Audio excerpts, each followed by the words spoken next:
WhatsApp web soldiers, আমাদের HTML সিরিজের আজকের এই নতুন ভিডিওতে আপনাদের ওয়েলকাম জানাচ্ছি। এই ভিডিওতে আমরা কোড এডিটর সম্পর্কে একটু আলোচনা করব। তো চলুন দেরি না করে শুরু করি।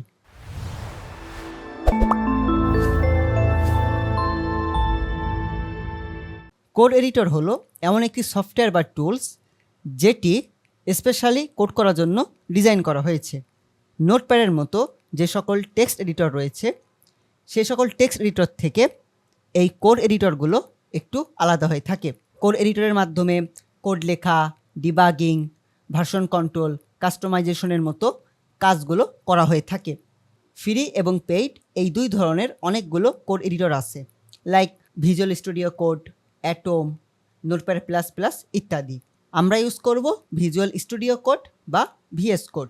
এটি খুবই পাওয়ারফুল এবং ফ্রি একটি কোড এডিটর। তো সর্বপ্রথম আমাদের ভিজুয়াল স্টুডিও কোড বা ভিএস কোড ডাউনলোড করতে হবে। তো আপনারা দেখতে পাচ্ছেন যে ক্রোমের একটি ট্যাব ওপেন করা আছে। তো সেখানে গিয়ে আমি সার্চ দিলাম যে ভিএস কোড বা ভিজুয়াল স্টুডিও কোড, যেটা আপনি বলেন না কেন, সেটা যদি যাই দেখেন ভিএস কোড ডাউনলোড আসলো, মেইনটা দিলাম। এই যে সামনে যে আসছে যে ইন্টারফেসটা, যে ডাউনলোড ভিজুয়াল স্টুডিও কোড, এখানে একটা ক্লিক করব। যে ক্লিক করার পরে এই যে সামনে আমরা যে ইন্টারফেসটা দেখতে পাচ্ছি, এখানে একটু যদি খেয়াল করেন দেখবেন এখানে একটা বাটন আছে উইন্ডোজ, আর এই যে এখানে একটা বাটন আছে ম্যাক। আপনি যদি উইন্ডোজের ইউজার হন তাহলে আপনি ক্লিক করবেন উইন্ডোজ বাটনে, আর আপনি যদি ম্যাক ইউজার হন তাহলে আপনি ক্লিক করবেন ম্যাক বাটনে। যেহেতু আমি উইন্ডোজ ইউজার সেহেতু আমি উইন্ডোজের ওপর ক্লিক করলাম। আমি ক্লিক করলাম, যদি এখানে আমি ক্লিক করি তাহলে আমার ডাউনলোড শুরু হয়ে যাবে। এই যে আমার দেখতে পাচ্ছি যে আমার ডাউনলোড আমার শুরু হয়ে গিয়েছে। তো দেখতেই পাচ্ছেন আমাদের ভিজুয়াল স্টুডিও কোড ডাউনলোড হয়ে গিয়েছে। এখন এটাকে আমাদের ইনস্টল করতে হবে। এই যে এখানে আছে আই অ্যাকসেপ্ট দ্য এগ্রিমেন্ট, এখানে ক্লিক করব, করে নেক্সটে ক্লিক করব। এখানে ওকে ক্রিয়েটেড স্টপ আইকন, সমস্যা নেই, আমরা নেক্সট করব। আমরা এই নেক্সটে ক্লিক করব, এবার ইনস্টলে ক্লিক করব।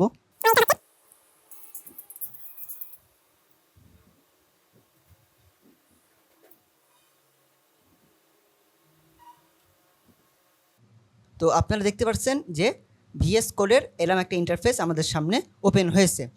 এখন আমরা কি করব, আমরা একটা ফাইল তৈরি করব, একটা HTML ফাইল।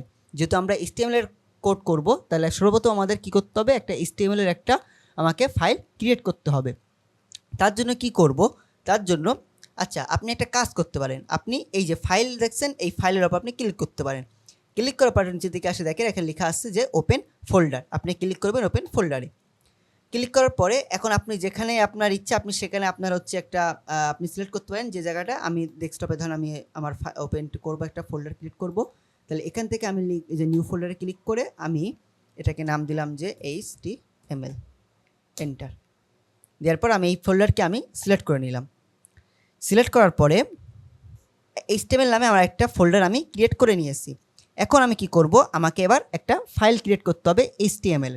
তার জন্য আমার কী করতে হবে, এই যে এখানে দেখেন এই যে HTML নামের পাশে দেখেন একটা লেখা আসবে যে নিউ ফাইল। দেখেন আমি যদি এই যে এরপর আমি কার্সরটা নিই, আমার কার্সরের দিকে আপনার খেয়াল করেন, তো দেখেন এখানে লেখা আছে কি নিউ ফাইল, কি লেখা আছে নিউ ফাইল। আমি এই নিউ ফাইলে ক্লিক করলাম। ক্লিক করে আমি এইখানে ধরেন লিখলাম যে ফার্স্ট, FIRST ফার্স্ট ডট, এবার এখানে আমি লিখবো যে HTML। কি লিখলাম আমি, ফার্স্ট ডট HTML। কেন ডট HTML? দেখেন যখন আমরা কোনো PDF ফাইল পড়ি আমরা একটা এক্সটেনশন দেখি না যে ডট PDF। যদি কোনো ডকের ফাইল হয় ডট ডক। কথা হচ্ছে নোটপ্যাড যখন আপনি সেভ করেন দেখবেন আপনার এক্সটেনশন দেয় ডট TXT, তার মানে ওটা কি টেক্সটের ফাইল, মানে নোটপ্যাড টেক্সট এডিটরের একটা ফাইল। আর যদি আপনি হচ্ছে PDF পড়েন তাহলে ওই ডট PDF দ্বারা বুঝে যে আপনি এটা একটা PDF ফাইল পড়ছেন। ঠিক একইভাবে যেহেতু আমরা একটা HTML ফাইল ক্রিয়েট করছি, তাই ডট HTML দ্বারা আমি বুঝাবো যে এইটা একটা HTML ফাইল। তাই আমি দিলাম ফার্স্ট ডট HTML। যেহেতু আমার নাম দেওয়া হয়ে গিয়েছে তাই আমি দিলাম এটা এন্টার। এন্টার দিলে দেখেন আমার সামনে এই যে একটা উইন্ডোজ খুলে গিয়েছে, এটাকে আমি কেটে দিলাম। তাহলে কী লেখা, ফার্স্ট ডট HTML। এখন আপনি এখানে যে কোনো কিছু একটা লিখতে পারেন। ধরুন আমি এখানে লিখলাম যে ওয়েব সোলজার্স, ওয়েব সোলজার্স। ওকে, আচ্ছা এবার ধরেন এই লিখলাম। এখন এই যে আমি লিখলাম এইটাকে আমার কি করতে হবে, এখন আমার সেভ করতে হবে। এখন আপনি চাইলে কি করতে পারেন, এই যে ফাইলে আপনি যাবেন, গিয়ে এখান দিয়ে আপনি কি করতে পারেন, এই যে সেভ আছে, সেভে আপনি ক্লিক করতে পারেন, বা Ctrl+S দিয়ে আপনি ক্লিক করে সেভ করতে পারেন। আচ্ছা, এখন যেটা আমি করবো সেটা দেখেন, এই যে দেখেন আপনি যদি উইন্ডোজ দিকে তাকান ফার্স্ট.html এর পাশে দেখেন একটা একটু আমার কার্সর দিকে একটু খেয়াল করেন, দেখেন সাদা একটা ফুটা একটা আছে, যে ফার্স্ট.html পাশে একটা সাদা ফুটা, এই যে মাউস নিয়ে ক্রস হয়ে যাচ্ছে, এই সাদা ফুটা মানে হলো যে এই ফাইলটা সেভ করা হয় নাই। তাহলে আমার কী করতে হবে, যদি আমাকে সেভ করতে হয় তাহলে আমি কি বললাম, হয় আপনি ফাইল ফোল্ডারে গিয়ে আপনি হয় সেভ দেবেন, নাহলে আপনি Ctrl+S দেবেন। আমি দিলাম Ctrl+S দিলে এই যে আমার ফার্স্ট.html এই যে আমি যে লিখলাম ওয়েব সোলজার্স, এটা কী হয়ে গেল, আমার সেভ হয়ে গেল। এখন এই যে আমি লিখলাম এটা তো আমার দেখতে হবে যে আমার ঠিকঠাক আমার হয়েছে কিনা। এর আউটপুট বা এর রেজাল্ট দেখার জন্য আমি কি করব, আমি ওই ফোল্ডারে চলে যাব।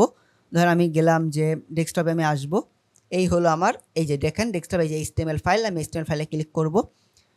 এই ফাইলে এসে এই যে আমার দেখেন ফার্স্ট.html, এই যে ফার্স্ট.html যে আমার ফাইলটা সেই, ঠিক আছে। এখন আমি এটাকে ওপর ক্লিক করব, ক্লিক করলে এই যে আমার কি হয়ে গেল, ওপেন হয়ে গেল, ঠিক আছে। এই যে আমি এদেরকে জুম করি তো দেখতে পারবেন যে এই দেখেন ওয়েব সোলজার্স। এখন আমি আবার গেলাম, গিয়ে আমি আবার যদি এখানে ধরেন লিখলাম যে কথার কথা যে ওয়েব, ধরেন দিলাম যে ওয়েব ওয়ারিয়র্স, তাহলে দেখেন ওই দেখেন আবার সে ফার্স্ট.html এর পরে দেখেন ওই যে আপনার যে ফুটাটা চলে আসছে সাদা ফুটাটা, তার মানে কি এটা এখন আবার সেভ করা হয়নি, এটাকে সেভ করতে হবে। তাহলে কী করবো, Ctrl+S, ওকে।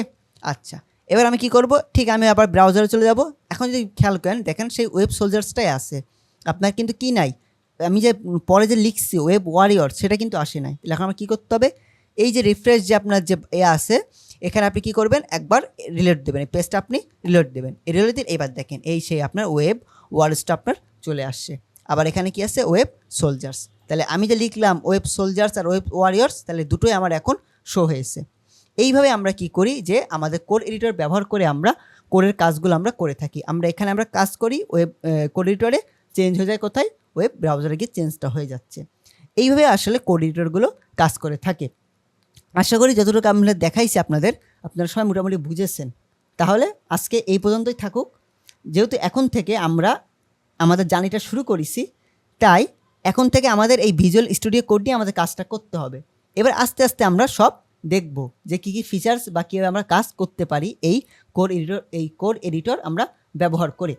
তাহলে আজকে এ পর্যন্ত, দেখা হচ্ছে নতুন কোনো ভিডিওতে। আসসালামু আলাইকুম।